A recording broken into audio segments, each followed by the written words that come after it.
Aster may be rebelling in her teenage years, but it's better to sip a little bit of alcohol than to kill the next door neighbour's dog. Welcome back, guys, to Fog Entertainment, here to review Season 5 of Dexter, Episode 9. This one is called Teenage Wasteland, and we get the return of Aster, and it just actually dawned on me that she's not even a teenager, so maybe the title of this episode isn't necessarily referring to her. Could be referring to what Dexter was like when he was a teen. But yeah, she's back with a friend, Olivia. We've got some abusive stepfather in there as well, although he doesn't refer to himself as a stepfather. So you know what? Maybe that was the big sign that he was a bad guy. We have Debra finding out the truth about Quinn.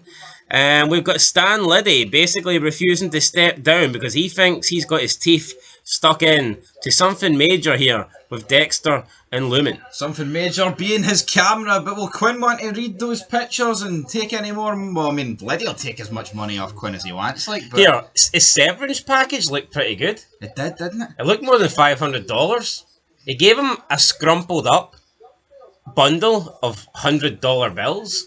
That's pretty good. And it looked like there was more than 5 in there. Here, guys, if you want to sever with Fog Entertainment one last time, you know what that super chat button is, buddy. Yeah, so we start the episode. Dexter is doing, I guess he's working out with Jordan Chase. He's having, like, consultation, meetings with him or whatnot. What I didn't understand was, like, I get it, Jordan Chase is like a motivational guy, motivational speaker, but this guy's got all these books, he travels the world, and I just figured he would be too busy to do like one-on-one sessions with people, and if he was doing one-on-one sessions with people, it would probably cost a lot of money. However, it doesn't really surprise me that Dexter would go out of his way to spend hundreds, if not thousands, just to spend an hour with someone that he's planning a killing. Absolutely, yeah, normal people would spend on stuff they enjoy doing, but guess what? Dexter enjoys killing, buddy. Yeah, Jordan's like, if you want something, you gotta take it. And Dexter's thinking, I want to take you. And he sets up another appointment with Chase for the next day because he's chasing Jordan Chase. You want some? Come get some. He calls Lumen after noticing this like blood file that was in Jordan Chase's locker. He thinks that maybe it could be one of the victims. And then Lumen panics because there's somebody at the door. Dexter's on his way there. He says, you're gonna have to wait a little bit longer. I'm almost there. She hides in the bathroom but doesn't lock the door. Bit dumb in my eyes. Light flashing on her eye here. Normally most bathrooms have locks. Yeah. I'm assuming that's why Dexter told her to hide in the bathroom. Our West Wing doesn't have a lock. But yeah, that's true, but she didn't lock the door. No, she didn't, but it was for dramatic reveal, wasn't it? Yeah, so someone's coming in, and who's it going to be? I actually thought it was Debra, because you saw, like, the shadow, and it was clearly a woman. Yeah, Lumen's got actually, in this case, technically, it's not a woman. Lumen's got a knife, 2 kids walk in, 2 girls walk in, one with a bottle of wine or whatnot, drops it, and then we get, who the fuck are you? And she wants to know who it is, and it's Aster and our new friend Olivia. Dexter arrives, he's like, what are you doing? Why are you drunk? Aster's acting, I don't know, rebellious maybe. Doesn't like the fact that Dexter's moved on. He's like, who's this person and why is she in our house? Why have you moved your new girlfriend in? Dexter has to explain that this isn't my... what can he say? Here, this isn't my girlfriend. I'm teaming up with this person to kill a bunch of fucking murderers and rapists. it doesn't really... Yeah, it doesn't really roll off the tongue as well as it should do, a 12-year-old, but... Or anybody, for that matter, Well, especially a 12-year-old, but it's not like you can turn around and tell Debra that, was it? No, he can't. Yeah, I think if he was going to tell anybody that, it'd be better to tell Aster that than Debra, no? Maybe it would be, but I think Aster this episode was fucking going neck and neck with LaGuerta for see you next Tuesday of the month. Because I don't know, man, just some of the stuff just come out to Dexter. It's like, Dexter's really, how about you just know your fucking role? Yeah, just being an arsehole to Dexter. And she was an arsehole to Dexter at the beginning of the season as well. Has she calmed down a little bit? Probably, because... No, but she said something along the lines of... I can't exactly remember what it was, but it was something to do with... you're here with your tenant, but where were you before? And it's like... I can't actually fucking remember it, to be honest, but it was some fucking ridiculous line she came out with. And it's like, no, you're not. No, yeah, it was her acting a pissy mood. It's like, no, you were acting like this to Dexter even before Rita died. It's got nothing to do with Rita's death. Yeah, it's been turned up to 100 because of that. And now this whole tenant thing, it's like, how about you just take your stepfather's fucking word? You know what I mean? Yeah, and she's 12 years old. Debra was able to catch on that Lumen hasn't moved any of her stuff in, but she didn't. Yeah, plus it's Dexter's house, like, so he says that it's a tenant. She doesn't really believe him. Next day, Dexter's trying to, like, reconcile, trying to make things good. Harrison drops his teddy. Lumen picks it up for him. He calls her mama, and this just pisses Aster off, and she tells Harrison that that's not your mama's dead. Which again, I get it, frustrated with Dexter, but not a very nice thing to say. You'd assume at 12 you'd probably know better than to say that to a little baby, like. No, absolutely, and you know what? Yeah, it's a wee dig at Dexter, hell, it's a dig at Lumen, but it's also a dig at the baby. What did the baby ever do? Not a lot. Deb and Quinn discuss the meeting with the representative. Deb thinks she's going to be fired. Quinn says, nah, don't worry about it. You'll be alright. Everybody has got your back and I love you. And Debra didn't like this and just storms it. So yeah, Quinn basically... Can't say that. Yeah, trying to do something nice or try and reassure Debra, and all he did was make things worse. Liddy then calls Quinn, informs him that you're going to be rock hard when you see these pictures I took of Lumen and Dexter dumping bags into the ocean. Quinn, though, he's like, well, you know, what was in the bags? What are they? He's like, I'm going to fax them through to you. And we've got Liddy. I mean, Quinn, at this point, he doesn't even seem like he's interested, even though what Liddy's told him, I think, is a pretty, you know, it's a big opening here in this investigation. Yeah, I mean, I think if Liddy gave him this information like 4 episodes ago, he'd have been on top of it like a fly on shite. But again, Quinn wasn't there during the Bay Harbour Butcher investigation, but the MO was bin bags filled with body parts. No matter what way you spin it, right? Out in the middle of the ocean, getting rid of bin bags worth of stuff. There's something, I mean, listen, you might not necessarily be thinking, oh, they've killed people, but there's definitely something suspicious going on. Yeah, and as Liddy said, body or narcotics. If you have to dispose of something in the middle of the night in the fucking ocean, something, if there was nothing dodgy going on, you could just dispose of that in the day in a bin. Yeah. Can you? Oh, so absolutely. obviously there's something going on here. But Liddy did point out to Quinn like a few episodes ago that, you know, you're getting too close to the sister, and that you're kind of like giving up on this. And I mean that appears to be right from what I'm seeing. No, it is being right. I just don't think Quinn wants to pursue this anymore because he's in love with Debra. So maybe it's not just a word. Maybe he is in love, or else he'd be pursuing Dexter's arse cheeks more. Yeah, we then also see Liddy just turn around. You've got this wee kid playing with like a car, and he's looking at Liddy, and Liddy looks back at him and just pretends to shoot him with like a revolver, and then blows the smoke off his gun, and the kid just goes and hugs his dad. I mean, Liddy's a weird motherfucker. It's a good scene though. It was a good scene. I like Liddy. Liddy. Dexter asks Lumen advice on teenage girls. He says, like, what were you doing at that age? Dexter then reveals that he was killing the neighbour's dog. You know, normal thing to do there. I suppose when you consider that, it's like, has Dexter really got a leg to stand on? Can he criticise anybody? If that's what he was doing? I know. No, that is it though. It's like, man, Plus, I mean, at what point does Harry tamed the beast? I mean, what point does Lumen go, you know what, should I really be working alongside this guy? Like, I know she wants revenge. It does feel very forced in my opinion, but like, see, learning something like that, I mean, like, wouldn't that give you second thoughts? No, it would, and it's like, I don't know. I killed the neighbour's dog. You almost said it like a badge of honour. But no, it's weird, and I get it, right? Harry worked on Dexter, but I don't think any character, any season of Dexter at this point would straight up kill a dog, a family pet. Yeah, I think he was considering it in season 4 with that woman when the dog was barking all day.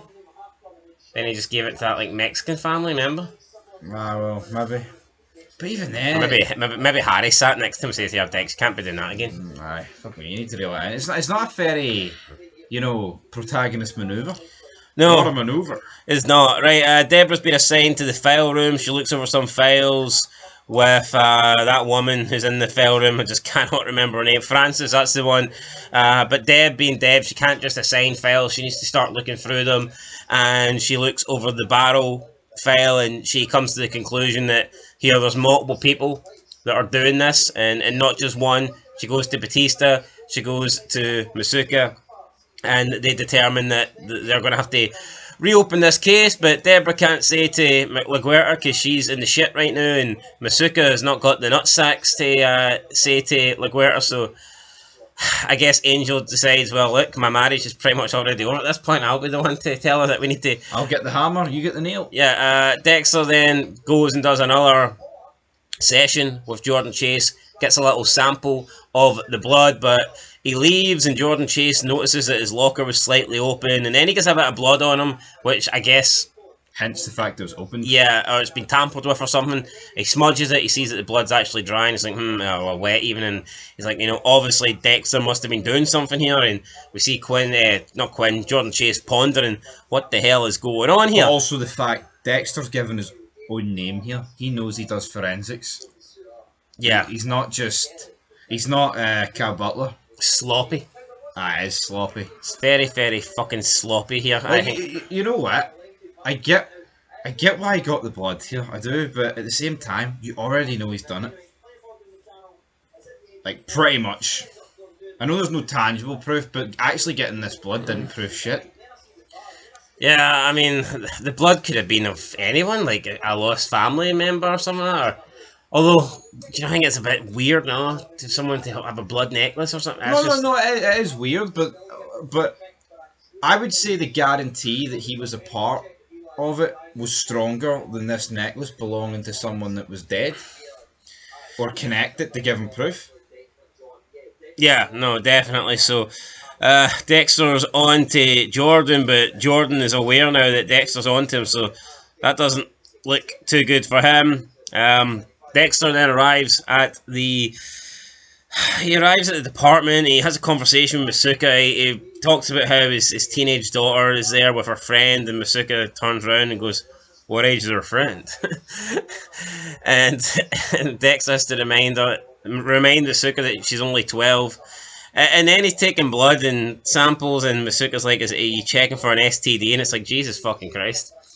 Dexter's like she's only 12, and Masuka's like, "I meant for you." Just weird. Anyone else says this kind of shit Masuka says, it would be very questionable, but it's almost like Showtime getting taken off the air. Masuka gets a free pass, because he's just that kind of guy. He's a great guy. Just like, it was like when Dexter showed Lumen that picture, the other and she went, "No, I don't know this weirdo, this freak," and she went, "No, not him, that's Masuka, the other guy." The other man. Anyway, so Dexter has to leave though because Astor's went missing. It just seems like a typical thing. Astor and Olivia, they've disappeared. They went on the run, so they set out to try and find them. They put Elliot noticed that there was a white fan pulled outside. He got a partial plate. Dexter was kind of rude to him. I mean, Dexter seems to be a level-headed guy, and even though he's a fucking psychopath, he does treat everybody with respect. But yeah, I do feel like the one person he does not react too well is Elliot. Yeah. Now maybe you could argue within reason, but I mean, I would also say that I don't personally think Dexter gave a shit if Elliot kissed Rita. No. You're right. I think the two people he doesn't is Quinn and Elliot would come to mind. Quinn as well. I think probably because he realises Quinn's, maybe onto him. But it's weird. But he didn't really have that big of an issue with Dokes. Yeah, until he stuck a head for him. No, weird. Although Quinn is dating Debra, so maybe that's another reason. And I think Quinn's a bit more of a dickhead. I think Dokes is more straight to the point. Motherfucker. Straight motherfucker player. Anyway, so then they find the fan. But I mean, yeah, he wasn't very. I mean, he's basically saying to Elliot, "Well, here, why didn't you fucking do something?" And Elliot's like, "Well, I just didn't know they were next door." How's he supposed to know? How's he supposed to know Astor's turned up drunk with a 14-year-old friend that he's never met before? Yeah, and he never knew about Lumen either. And Dexter's like, "Well, why are you taking the plates?" And he's like, "Well, it's just part of the whole neighbourhood watch thing." I don't know. I thought Dexter was acting. And look, maybe he was stressed. I get it. And I guess that last time when Elliot was trying to give him Fowler advice, I mean, Rita had just died, and he's got a big knife on the floor and he was tempted, but I don't know, I just feel like Dexter doesn't like Elliot. Anyway, they then track down this van. Turns out it's belonging to the man that's dating Olivia's mum. He's got a fat ass. Yeah, they both find Olivia and Astor. Turns out they were arrested for stealing. Olivia says they didn't steal it. She was trying on a ring and they forgot to put it back or take it off or some bullshit like that. That sounds like theft to me. Yep. Then Dexter says to her, I don't know, her mum's boyfriend or whatever, that he will meet up with them later. But in that time, when Dexter's trying to open up with Astor, Lumen finds some bruises on Olivia. They then find out the truth that this guy's been beating Olivia up. So Dexter then meets him later that night and he gives him, a bit of his own medicine. He shows him, hey, see all those places where you punch her and hit her and you can't see the bruises? Well, I'm going to do that shit to you. And Dexter beats him up and basically says, right, you're going to call her mother, tell her she's got a fat ass and you never want to see her again. And that's exactly what this guy does. Yeah, it doesn't even go back and take his fucking clothes. I know Dexter told him not to do that, but, imagine, this guy could be leaving about 15 grand worth of gear left in that house. For the badasses. Yeah, LaGuerta then gets told by Batista that they need to reopen the case, but she seems against it.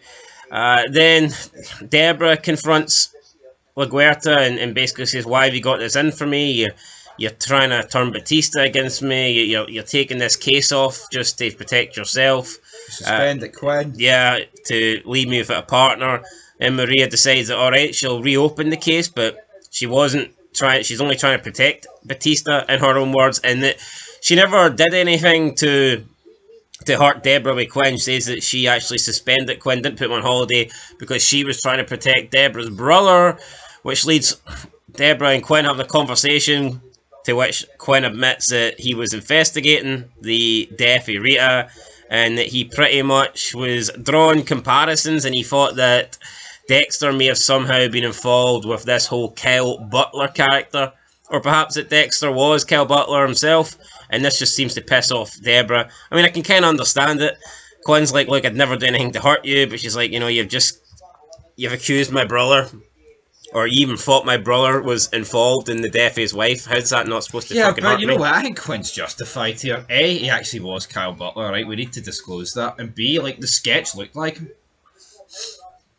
You know what I mean? It's not like he plucked it out of thin air. And they do, what is that? It's a very high percentage, when the wife dies, the husband's involved.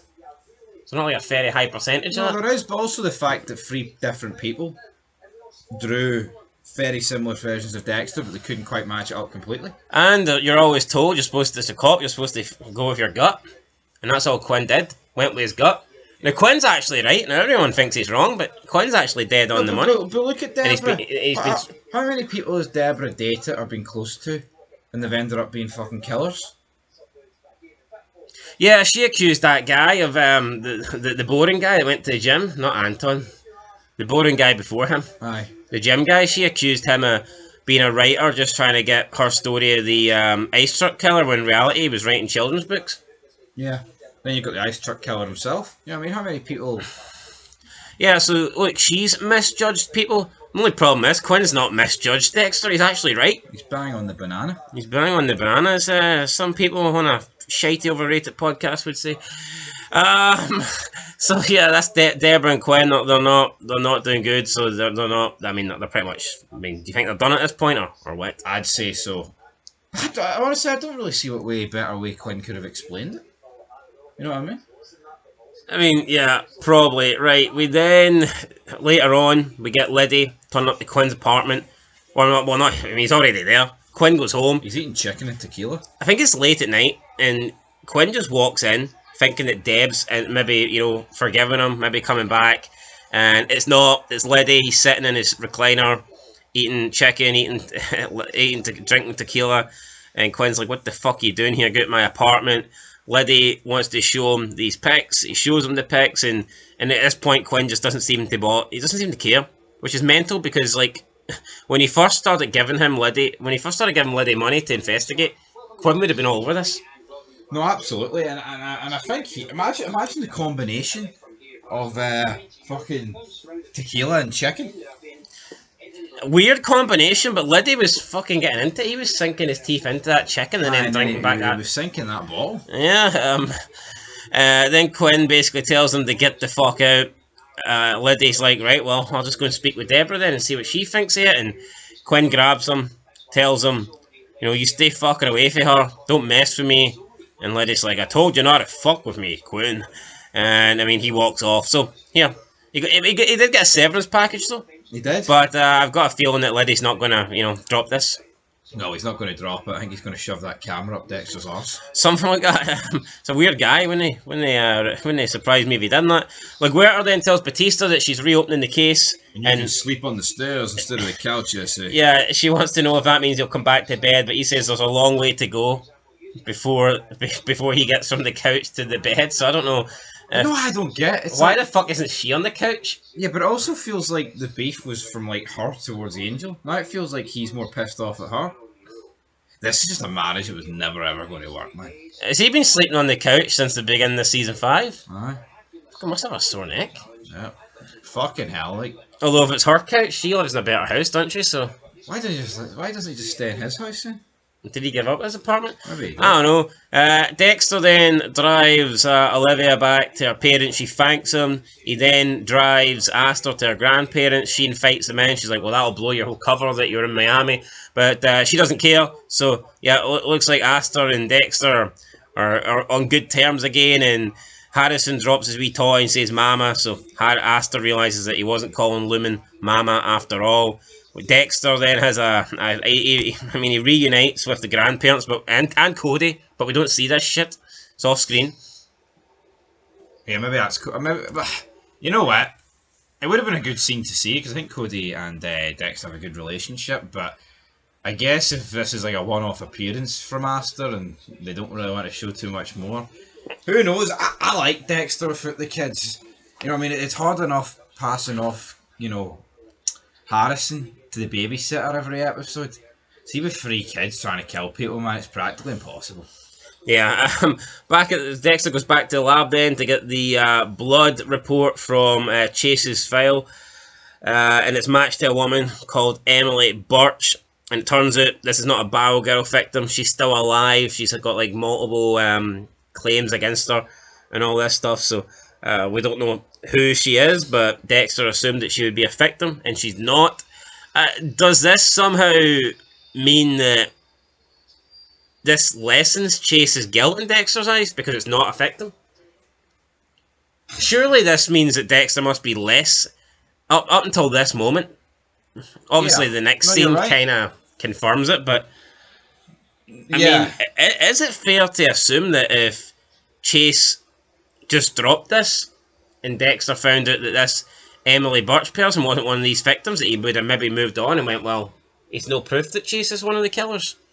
Well, that's what I said earlier. It's like, I don't think him taking this blood actually got him any further. Like you say, it kind of got him further away. But the next conversation drags him back in. Yeah, Dexter gets a call at his home. He's not there. It's Jordan Chase. Lumen picks up, and he says, I want you to leave a message for me. Says, schedule an appointment. And it says time is at the essence, and he gives his wee quote, tick tock, tick. That's the sound of his life running out. And then he says goodbye to Lumen, and she gasps and thinks, "Oh fuck, he's on to me." And that's the end of the episode. I cannot stand Lumen. I think she's my she's not the worst character on the show, but she's fucking my least favourite. Worst? Some woman in season 8, and that's all I'm going to say. Wait, so what did you say? She's not the worst, but she's your least favourite? So you don't think she's as bad then as the woman in season 8? Is what you're fucking saying? Not a chance, but she's just more annoying. I don't know. She's just more annoying. No, but she's got a bigger role. She's got a bigger role. Do you know what I mean? She's basically. I mean, you could make a case she's like the co-lead in terms of the protagonist, and we've never really seen that. I don't think in Dexter to this point. Yeah, he's like Miguel had a wee run for a few episodes. I mean, he did. Who do you think's had the more folk? Would you say Miguel had more focus than Luke? The thing is, Miguel was great. No, I actually think Lumen's had more focus on Miguel. I think that as well. Miguel went off and did his own thing. Some people said they hated Lila, but Lila wasn't really the focus. But my problem with Lumen is, right, I get it, traumatic what happened to her, yada yada yada. I'm getting trauma watching these episodes here. She's on the phone here to Chase. It's the facial reactions when he says his wee cringe. I think she's a horrible actress. Yeah. Even when Dexter's speaking to Astor and she comes in to like give news and then just leaves abruptly, and it's like, it just seems very forced. Like, oh, I'm gonna go and speak with Olivia now. I'll leave you. No, do you not think so? Like, yeah. I just don't like Lumen. I've never liked Lumen. I think this actress is awful. I mean, I know she's got roles and other stuff like. I couldn't tell you anything else she's in. Julia Stiles. I can't think of anything off the top of my head, but I know she has been in some other stuff. Yeah, I mean, just not a fact. You know what? See, if you take out Lumen and you take out the whole. It's not that I don't necessarily think that the Blood Barrel killers are bad, but I tell you what, they were actually more interesting before you got introduced to Jordan Chase and Lumen. You could argue we got introduced to Jordan Chase through the videotapes, but what's that guy called? The animal catcher? What's his name? Gray. What? No, it wasn't Gray. You've got Cole, Chase, and what's his name? Oh, it's gonna bug me. I don't know what his name is. But anyway, I think he was the best at the lot. I think he was, but I actually don't mind Chase, but I think he just comes up with a catch. I get it, he's a motivational speaker, but this whole tick, I don't know. He said it about 5 episodes in a row. I don't know. I look at Chase, I look at Cole, I look at the guy that they that they set up for Masuka today as wee bondage scene. They just seem very bland and boring. I don't know. No, they do. I agree with that. That's why there's multiple of them, though. Yeah, but the other one, the animal catcher, he was different. He was like, I don't know. What was his name? Flamboyant. I can't remember. His name wasn't that flamboyant, though. I forget his name. I know it absolutely sucks. But anyway, that's the end of the episode. What are you giving it? I'll give it a 7. I feel like most episodes this season are a 7, which is a bastard for us when we actually have to rank them at the end. It's not great, is it? Yep, but I just think this season's been like season 3. You know, very good, but nothing over. Yeah, but instead of getting Dexter and Miguel, you're getting Dexter and Lumen. True. And that is a downgrade. It is. And for me, that makes this the worst season so far. I would agree, but I think with season 3 is... the barrel killers are better than the Skinner. True. But Miguel is superior to Lumen. I suppose you had no Stan Liddy. I do like a bit of Stan. And you didn't have Quinn investigating in season 3. Yeah.